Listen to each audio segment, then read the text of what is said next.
muy importante.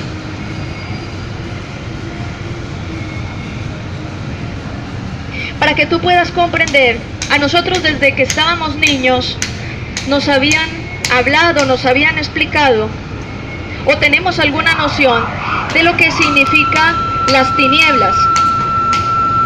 Entonces, ¿qué son las tinieblas? ¿Verdad? Y también cómo relacionamos el término luz con las cosas de Dios. Pero es un concepto que tal vez le inculcaron a uno de niño en su casa y es una idea así como vaga, pero hoy el Señor quiere enseñarte acerca de qué significa en la palabra de Dios cuando se habla de tinieblas, cuando se habla de luz y por qué Dios habla acerca de esto. Isaías capítulo 9 versículo 2 dice la palabra del Señor: el pueblo que andaba en tinieblas vio gran luz. A los que moraban en tierra de sombra de muerte, luz resplandeció sobre ellos. Está hablando de un hecho supremamente importante, que luego en Mateo capítulo 4 se repite. Cuando Jesucristo, luego de haber pasado esos 40 días en ayuno en el desierto, dice la palabra que él luego de esos 40 días de ayuno, inmediatamente fue a la tierra de Galilea. Y dice ahí el pasaje, Mateo escribe, para que se cumpla la escritura, 2 puntos, y entonces abre comillas y empieza a recitar este mismo versículo. Pueblo que andaba en tinieblas vio gran luz. A los que moraban en valle de sombra de muerte, la luz les ha resplandecido. ¿Por qué al hablar de luz? ¿Por qué el evangelista Mateo, por qué al hablar de luz se acuerda lo que dijo Isaías? Y dijo, si Jesús llegó es porque se está cumpliendo lo que dice Isaías. Algo muy importante que se está describiendo en la palabra, y es que Jesucristo, como la luz que alumbra a todo el mundo, se manifiesta. ¿Y dónde se manifiesta Jesús? En el pueblo que andaba en tinieblas. Entonces, la palabra pueblo que andaba en tinieblas se refiere a todos nosotros, a todos los habitantes de la tierra, de las diferentes naciones, de las diferentes ciudades, de los diferentes países que no habíamos creído en el Hijo de Dios, que estábamos atados con nuestros pecados, que estábamos esclavos del diablo, que estábamos sin ninguna esperanza y que nuestro futuro inminente era la condenación eterna. No teníamos ninguna esperanza y de repente llega el Hijo de Dios, se manifiesta al mundo y empieza a decir, arrepiéntanse porque el reino de los cielos ya está aquí. Es Jesucristo, el reino de los cielos manifestado. ¿Y qué trae ese reino? Precisamente trae luz, porque Jesús es luz. Todos nosotros sabemos espiritualmente, cuando hablábamos de tinieblas, de pronto dicen, no, es que esa persona manifiesta muchas tinieblas. La palabra tinieblas tiene que ver con todo aquello que viene del poder del diablo. La palabra tinieblas es el ámbito donde Satanás gobierna. La palabra tinieblas tiene que ver con todo aquello que hace Satanás para impedir que la gente sea libre. Las tinieblas están relacionadas con esclavitud, las tinieblas están relacionadas con pecado, las tinieblas están relacionadas con herejías, con mentiras, con engaños, con confusión. Cuando nosotros vemos, no sé si tú has tenido la oportunidad o la experiencia de que estás en la casa un día en la noche y de repente se va la luz y tú vas caminando, aunque tú conoces la casa, pero al principio quedas así como deslumbrado porque se fue la luz y tú no ves nada. Entonces por un momento determinado te tienes que quedar quieto y empiezas a tantear y te puedes tropezar con la silla, algunos de pronto se caen, otros se golpean con el muro que no calculó la distancia. Precisamente en la vida real, tú me puedes decir, no es que yo tengo ojos, yo no me tropiezo con muros, pero espiritualmente, cuando nosotros no tenemos el conocimiento de Jesucristo en nuestra vida, cuando nosotros no tenemos esa oportunidad o no tenemos esa actitud o disposición de abrir nuestro corazón al Señor, estamos en tinieblas. Entonces, aunque tú veas por dónde vas, espiritualmente, una persona que carezca de la vida de Jesucristo, espiritualmente está andando en tinieblas. Entonces, por eso Jesús, cuando llega y se manifiesta, Mateo dice, claro, y llegó el Maestro, llegó el Señor Jesucristo, se manifestó en Galilea para que se cumpliera la Escritura. O sea, a partir de ahí se comenzó a cumplir la Escritura, no solo en Galilea, sino en toda la nación de Israel, y no solo en la nación de Israel, en todas las naciones del mundo. Y dice la palabra, el pueblo que andaba en tinieblas vio gran luz. Los que moraban en valle de sombra de muerte, la luz le ha resplandecido. Entonces, en las tinieblas hay imposibilidad de ver. ¿Te acuerdas el ejemplo que se va la luz y uno no ve nada? No es así, tanteando y tropezándose con todo y llevándose muros por delante, hasta que encuentras los fósforos y la vela. Entonces uno con la velita ya se desenvuelve un poquito más. Pero espiritualmente, cuando una persona no ha abierto aún su corazón a Jesús, cuando la palabra de Dios no ha llegado a su vida, está en tinieblas. Entonces está relacionado con oscuridad también. La palabra tinieblas se relaciona con oscuridad. No sé si tú te acuerdas en la historia, en el siglo XII o en el siglo XIII, más o menos después de Cristo, que hablan de la época oscurantismo. ¿Te acuerdas? El oscurantismo era una época en la cual el Papa que estaba allí, el Vaticano, había prohibido la lectura de la Biblia, y que todos los que leían la Biblia eran quemados en la hoguera, porque era considerado brujo, era considerado brujería, todo aquello que se dijera por encima de lo que el Papa había determinado en sus cartas papales. De allí que se desprendió posteriormente, porque hubo mucha gente que aún a escondidas leía la Biblia y tenía, estos libros eran supremamente valiosos, y lo leían a escondidas. Se escondían, se reunían en catacumbas, se reunían en lugares subterráneos para conocer más a Dios. Y entendieron que no todo, que lo que decía el Vaticano no era cierto, de que la salvación se ganaba con buenas obras, o que la gente podía pagar por las penitencias, que podía pagar indulgencias para el perdón de sus pecados. Que la Biblia lo único que decía era que el perdón de los pecados era por el arrepentimiento. Así usted diera todo el dinero del mundo, pero si seguía igual de perverso, usted no se salvaba. Usted no podía reconciliarse con Dios solo por dar un dinero y pagar indulgencias. Ese término indulgencia salió precisamente de esa época de oscurantismo.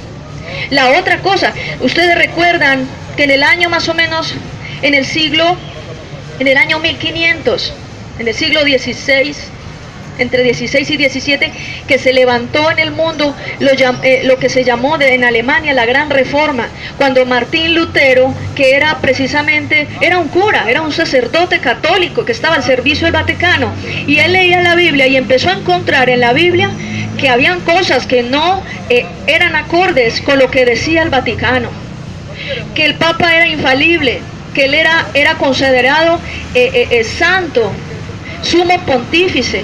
La palabra sumo pontífice significa la autoridad sobre toda autoridad, y eso es algo grave, porque el único que es autoridad sobre toda autoridad es Jesucristo, el Hijo de Dios. No hay ningún hombre, ni yo, ni usted, ni nadie, que podríamos decir es que somos infalibles. Nosotros nunca nos vamos a equivocar. Entonces, lo que decía el Papa era ley, así estuviera contrario a lo que decía la Biblia. Por eso la Biblia era necesario que esconderla. Quemaron muchas Biblias en la época. El Vaticano hizo quemar muchas Biblias. No recuerdo ese Papa, Pío XII, algo así, no recuerdo cómo se llamaba, pero en esa época fue llamada la época del oscurantismo. ¿Por qué se llamó oscurantismo? Oscurantismo porque la gente no era autorizada para leer la Biblia. Nadie podía tocar la Biblia. Los únicos que tenían la autoridad para tocar la Biblia eran los mismos líderes católicos, los que daban los sermones en las misas, pero la gente no podía tener Biblias en las casas, y el que sorprendiera leyendo la Biblia era considerado un brujo, un hechicero, y lo quemaban en la hoguera. No sé si ustedes recuerdan que sí hubo una época donde a todo el mundo lo quemaban, hasta porque solo levantaba la mano y abría la boca y decía, es un hereje, ¡pum!, a la hoguera.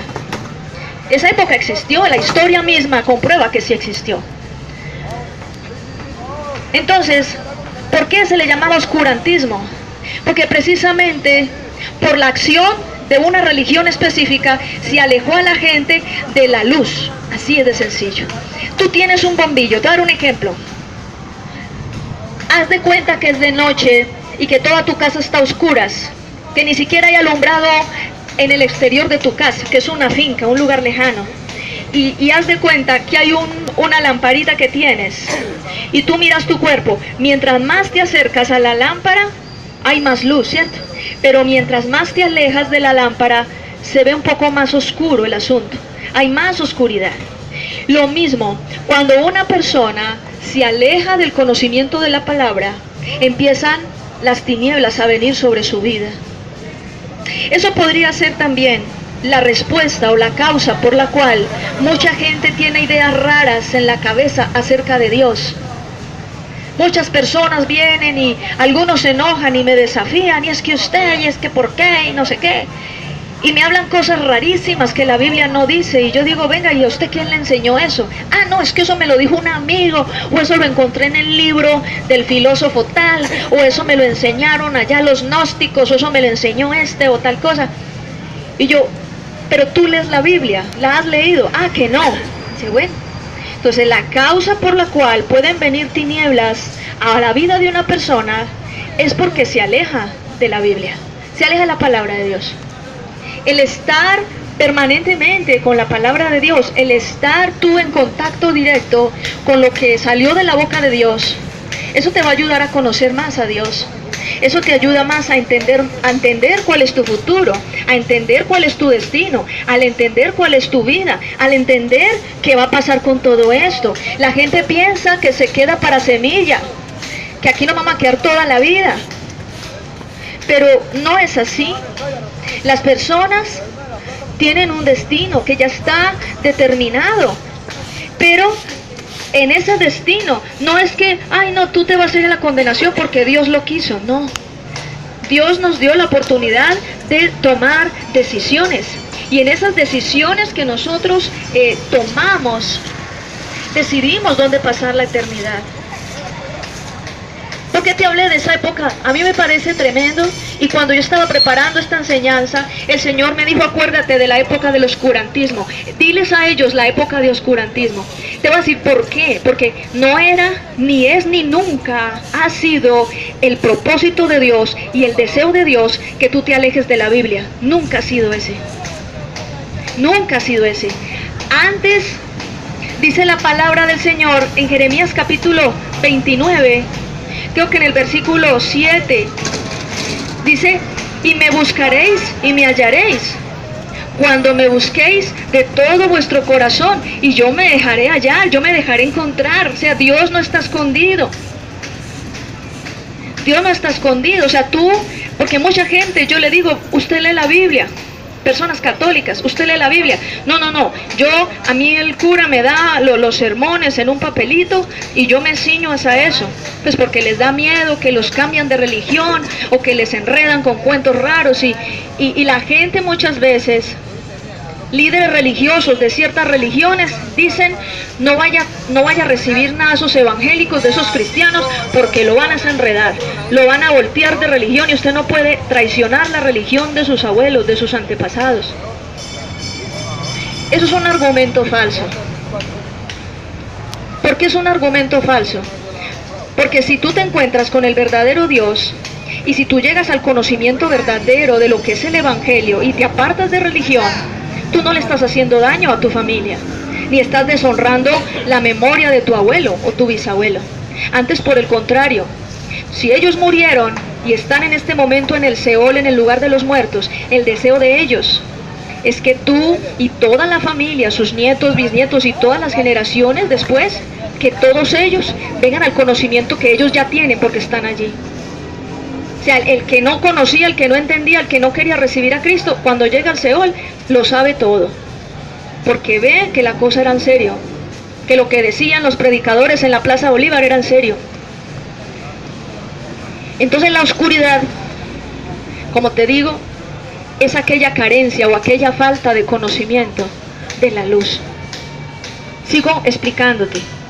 Dice, los que moraban en tierra de sombra de muerte. En otras versiones dice, los que andaban en valle de sombra de muerte. ¿Qué es el valle de sombra de muerte? ¿Qué es el valle de sombra de muerte? Pues el Señor me recuerda en un pasaje donde explica qué es valle de sombra de muerte. Dice en Salmo capítulo 23, versículo 4, aunque ande en valle de sombra de muerte, no temeré mal alguno, por tu vara y tu callado me infundirán aliento. Cuando dice el Señor es mi pastor, nada me faltará, ¿cierto? Entonces, en el Salmo 23, el rey David vuelve y toca el tema valle de sombra de muerte. El valle de sombra de muerte, entonces, ¿qué es? Es un lugar donde hay temor, donde hay desaliento, donde no hay ninguna esperanza. Es como un estado del alma, es la situación en la que están las personas que están alejadas de Dios. Y por eso dice David, aunque pasara por el valle de sombra de muerte, no tengo miedo, porque tu vara y tu callado me infunden aliento. La vara y el callado tienen que ver con la autoridad y la cobertura de Dios, la presencia de Dios en nuestra vida. Por eso tú puedes estar en un problema bien horrible, te pueden estar hasta persiguiendo sicarios, pero si tú eres un hombre lleno de Dios, si tú eres una persona llena del Espíritu Santo, tú oras y clamas al Señor y todo sale dispersado. Porque dice, no temeré mal alguno, ni enfermedad, ni peligro de muerte, ni una ruina inminente. Dice, nada, no temeré mal alguno, nada. Porque el hecho de estar con Dios y el hecho de que Dios llene tu vida, eso hace que ya no te sientas indefenso. Las tinieblas, el valle de sombra de muerte, como su nombre lo indica, es un lugar donde hay muerte, donde están los que están muertos. ¿Cómo así que muerto? No, yo estoy vivo, pero estoy sentado aquí. No, pero también habla la palabra de una condición de nuestra alma en cuanto a nuestra relación con Dios. ¿Y qué habla esa palabra? Esa palabra valle de sombra, la palabra de valle de sombra de muerte manifiesta muerte. ¿Y qué es la muerte? La muerte no es solamente lo que le llega a aquellos que terminan en el cementerio. La muerte también es el distanciamiento de Dios o la falta de conocimiento de Dios. Por eso dice la Escritura, hay un pasaje que me gusta mucho y que aún desde mis primeros años de cristiana me llenó mi corazón, tocó profundamente mi corazón, porque Dios me mostró de lo que me había librado. Y dice Efesios capítulo 2, voy a leer del versículo 1 al 2, dice, hace tiempo ustedes estaban espiritualmente muertos a causa de sus pecados y sus ofensas contra Dios. Antes vivían pecando igual que todo el mundo y se dejaban guiar por el que gobierna las fuerzas de maldad que están en el aire y que todavía actúa por medio de los que desobedecen a Dios. Te estamos hablando de que el estado de muerte es aquel estado que opera en una persona que todavía sigue los designios del diablo, que sigue los deseos de las obras del mal, y que no le interesa la vida de Dios, no le interesa conocer a Dios, no le interesa abrir su corazón para ver qué es lo que Dios quiere con él o con ella. Entonces la muerte, dice, ustedes que antes estaban muertos, ahora han recibido, dice aquí después, leyendo en este pasaje, dice, nosotros vivíamos así antes, versículo 3, nuestra forma de vida era complacer los deseos perversos de nuestra naturaleza carnal. Hacíamos cualquier cosa que la naturaleza carnal deseara o que la mente pudiera imaginar. Tal como los demás merecíamos que Dios nos castigara con su enojo, pero la compasión de Dios es muy grande y Él nos amó con un inmenso amor. Estábamos espiritualmente muertos a causa de nuestras ofensas contra Dios, pero Él nos dio vida al unirnos con Jesucristo.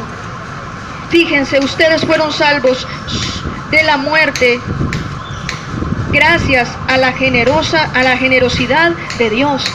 Mire qué hermoso saber nosotros que aunque nos rodeaba la muerte, que aunque andábamos en valle de sombra de muerte, ¿qué hace Jesús? Él manifiesta su misericordia y su gran amor, muriendo por nosotros, dando su vida por nosotros en la cruz.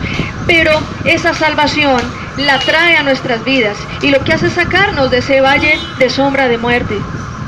Y por eso las personas ya no están llenas de temor, ya no tienen desesperanza. Y por eso tú puedes ver a mucha gente que dice que es cristiana, que está en paz, que está gozosa, que tiene como algo. Y mucha gente le puede preguntar a un cristiano: oiga, yo no sé usted qué tiene, pero usted se le ve como una paz. Ustedes los cristianos, porque a veces dicen: ay, ustedes los cristianos tienen un gozo y ustedes mantienen como también, aunque hayan dificultades, porque no ha de faltar, pero se les nota. Eso es precisamente la acción de Jesucristo en la vida de una persona. Eso es la luz.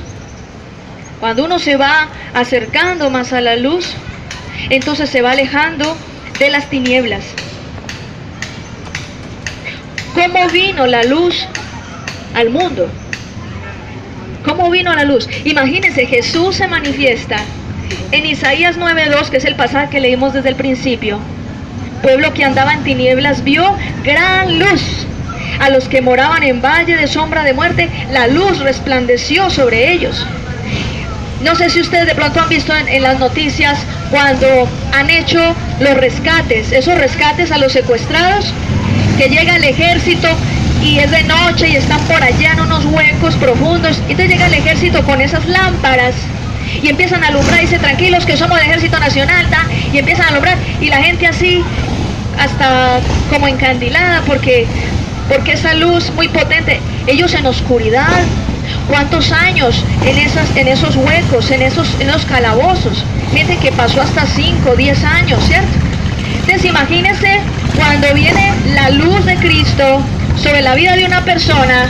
Imagínense ustedes entonces cómo es ese cambio tan grande. Pasamos de la oscuridad a la luz. Es lo mismo. Viene Jesucristo a alumbrar nuestra vida, que estamos en oscuridad, y hacemos como un poquito así. Pero Juan, capítulo 3, versículo 16 al 21, la palabra del Señor habla acerca de cómo vino la luz. Les voy a leer lo que dice Juan, capítulo 3. Y esta palabra me parece a mí supremamente hermosa, porque manifiesta cómo vino la luz al mundo. Dice Juan 3, 16 en adelante: Dios amó tanto al mundo que dio a su Hijo único, para que todo el que crea en Él no se pierda, sino que tenga vida eterna.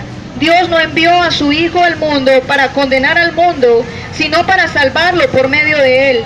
El que crea en el Hijo de Dios no será condenado, pero el que no cree ya ha sido condenado por no haber creído en el Hijo de Dios. Versículo 19. La gente del mundo será juzgada porque con sus malas acciones no quiso la luz que vino al mundo, sino que prefirió la oscuridad. ¿Se da cuenta lo que yo les decía ahora? Todo, versículo 20 de Juan 3 dice: todo el que odia la luz no se acerca a ella, la lámpara, ¿cierto? No me acerco, odio la luz. Todo el que odia la luz no se acerca a ella, porque la luz muestra todo lo malo que ha hecho. ¿Cómo así? Claro, cuando tú vienes a la Biblia, cuando empiezas a leer las Sagradas Escrituras, la palabra de Dios te empieza a mostrar lo miserable que hemos sido. La palabra de Dios nos empieza a mostrar lo mentirosos que fuimos, lo amargados que vivíamos, si había odio y resentimiento en nuestro corazón, si había ambición y codicia, si éramos mentirosos, si teníamos problemas de inmundicia sexual, si éramos mal pensados, si practicamos la brujería. Todo eso, mejor dicho, como decimos acá en nuestro país, la Biblia nos saca a nosotros los trapitos al sol. Por eso, al que no le gusta la luz, que le gustan las tinieblas, no le gusta ir a la luz.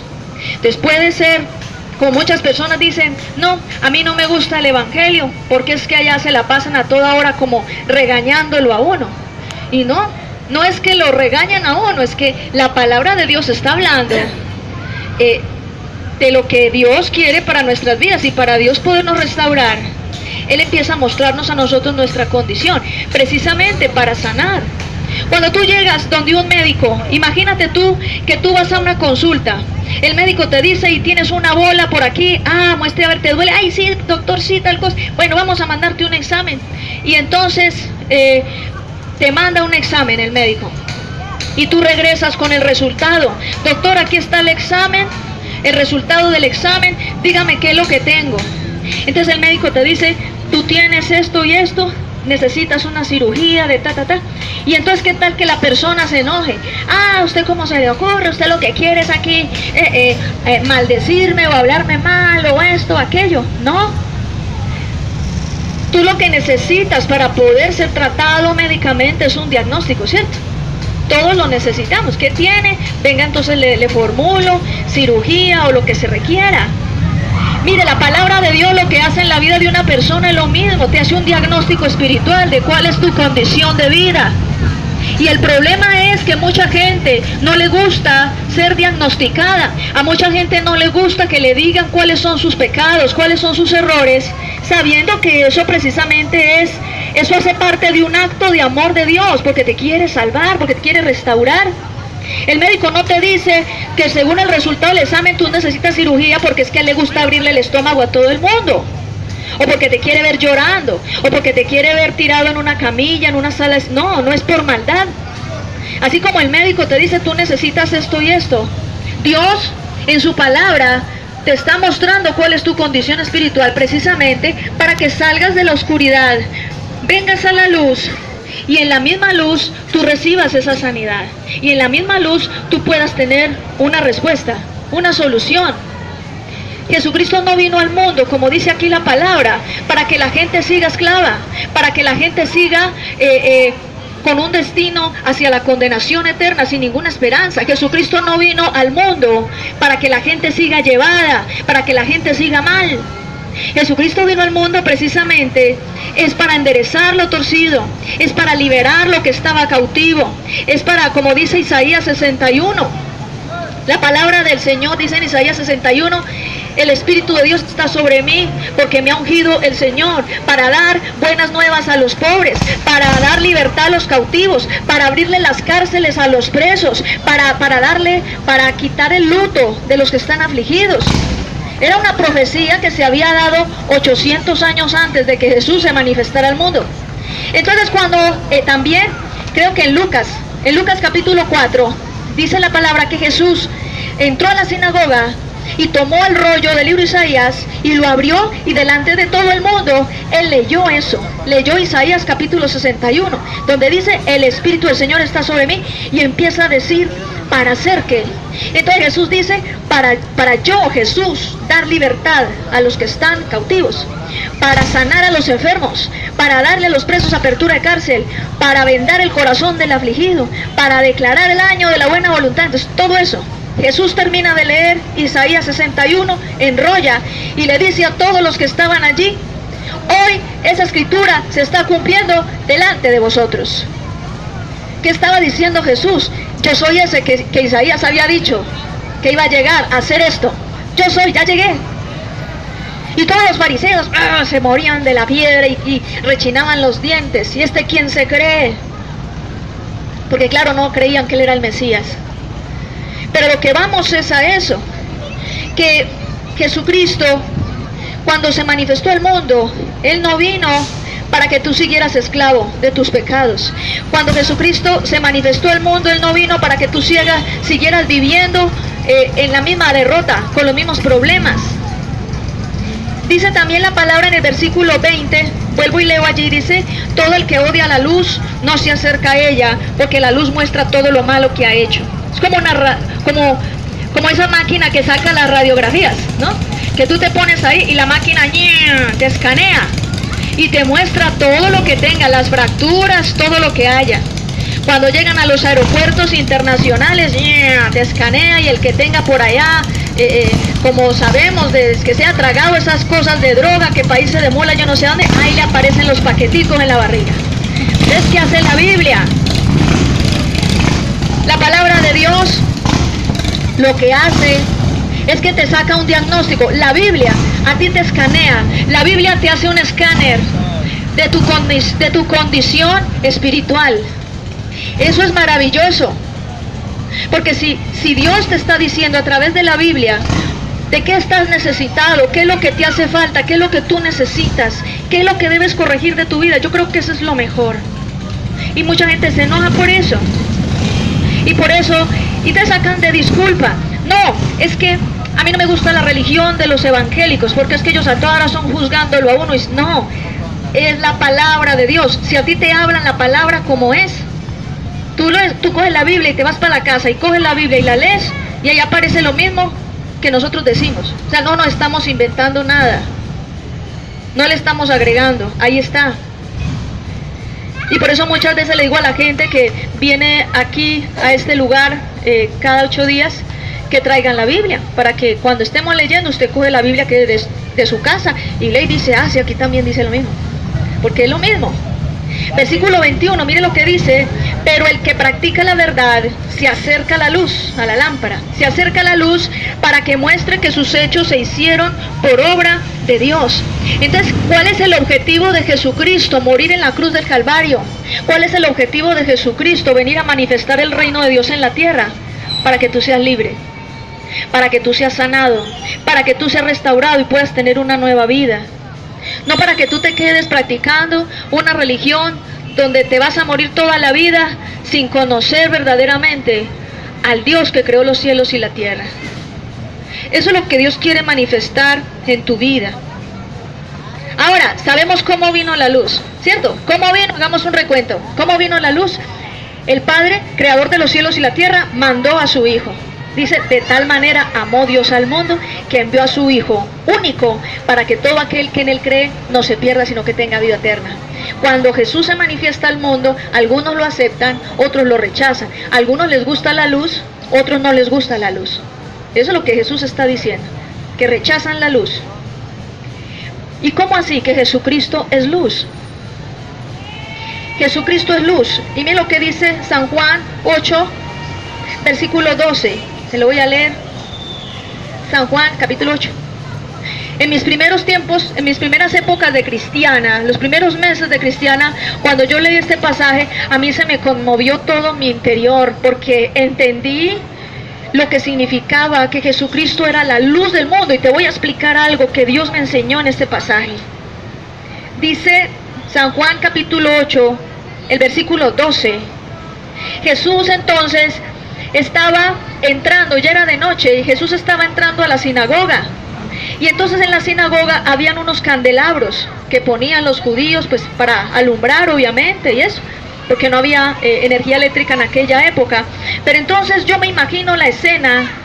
Jesús va entrando a la sinagoga y va viendo los candelabros, los candelabros, las lámparas y todo, ¿no? Todo iluminado el templo. Entonces el Señor le dice a todos, lo primero que les dice es lo siguiente: yo soy la luz del mundo, el que me sigue nunca andará en oscuridad, sino que tendrá la luz que da vida. A pesar de que ese templo, esa sinagoga estaba llena de las lámparas y todo esto, de las velas, Jesús prácticamente diciéndoles, ustedes están en oscuridad. En cambio yo soy la luz. Si ustedes me siguen a mí, ya dejan la oscuridad. La oscuridad no tiene que ver con que tú tengas la casa llena de bombillos. Es más, el 8 de diciembre, que generalmente el 7 y el 8 de diciembre, que generalmente en nuestro país se celebra lo que llaman el alumbrado de diciembre, uno mira a la gente cómo gasta recursos poniendo luces, y a veces no tienen que pasar como así, porque hay casas que son totalmente repletas de bombillos, de luces, y que porque se ve bonito y todo eso, ¿verdad? Pero Dios siempre me lleva a esta palabra. La gente se esfuerza por invertir mucho dinero en poner alumbrados, en llenar de velitas y de cosas sus casas, el 7 y 8. Sin embargo, su corazón está en oscuridad si Jesucristo no está habitando en sus vidas. Su corazón está en oscuridad si no aceptan la verdad de la palabra y se alejan de la luz. Su corazón está en oscuridad. Entonces hay casas muy alumbradas, pero la gente que está dentro está en oscuras. Espiritualmente tú llegas a la casa que está llena de luces y la podrías ver oscura, porque la luz viene solo de Cristo, la verdadera luz es la que da Jesucristo. Entonces Él les dice a todos, yo soy la luz del mundo, el que me sigue no andará en tinieblas. Entonces yo me imagino los fariseos, ay, ¿cómo así? Que yo soy la luz y que no andan en tinieblas. Acá nosotros andamos en tinieblas. Aquí la sinagoga está repleta de velas y de lámparas. ¿Y cómo dice este hombre que estamos en tinieblas? Pero Jesús realmente se refería, era espiritualmente. Entonces una persona puede tener muchas lámparas en su casa, pero la verdadera luz viene de Jesucristo. Jesucristo es la luz. ¿Y cómo es posible? Como dice nuevamente en Isaías capítulo 9 versículo 12, el pueblo que andaba en tinieblas vio gran luz. La palabra del Señor te está diciendo que todo un pueblo en la región de Galilea, había todo un pueblo. Inclusive dice en otra versión de la Biblia, Capernaum. Capernaum era toda una ciudad, o sea, hoy en día todo un pueblo. No muy grande, pero había mucha gente. Y entonces dice, el pueblo que andaba en tinieblas vio gran luz. Está hablando que no solamente una persona vio a Jesucristo y se acercó a Él y empezó a recibirlo en su corazón. Está hablando de toda una ciudad que vio la gran luz. ¿Y qué es ver la gran luz? Ver la gran luz es ver a Jesucristo. En muchas doctrinas paganas, cuando yo les hablo a ustedes de pagano, es toda aquella forma de adoración que ofende a Dios. Como ya los había explicado ahora, la adoración de imágenes, de ídolos, el alumbrar imágenes y ídolos, como Jesucristo es luz, Jesucristo no necesita que tú le prendas una vela, porque Él antes te alumbra a ti, o sea, es lo contrario, ¿no? Y así como la adoración de ídolos y muchas otras prácticas que ofenden a Dios, que se llaman paganismo, en el paganismo, uno de los astros también que ha sido muy adorado en muchas culturas del mundo es el sol.